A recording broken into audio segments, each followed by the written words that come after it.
latest fetch update natin guys. Dahil meron naman nalaman na mismong naging founder ng Pogo, kung saan marami na talaga na ang nahalungkat na balita maliban mismo sa mayor ng Bamba na si Alice Go. Ito na rin kay Senador Lito Lapid, kung saan siya ay Batang Quiapo cast at naging main cast din mismo kay Coco Martin.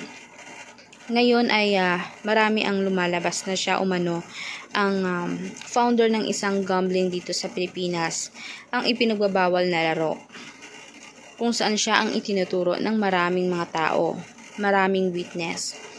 Bakit naman siya ituturo kung hindi naman siya, 'di ba?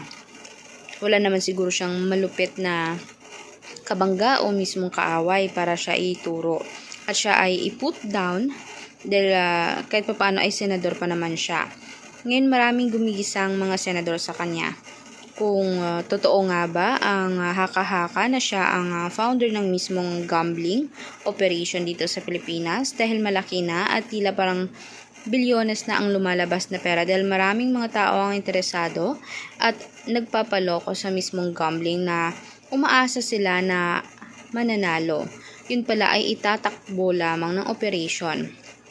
Gayon pa man, ipinagbabawal sa Pilipinas yan dahil nanloloko ng Pinoy iyan. Hindi totoo ang mananalo dahil easy money at talagang too good to be true iyon.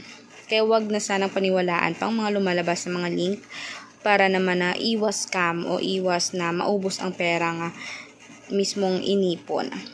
Para sa inyo guys, magagawa kaya ni Senador Lito Lapid ang mga ipinagbibintang sa kanya?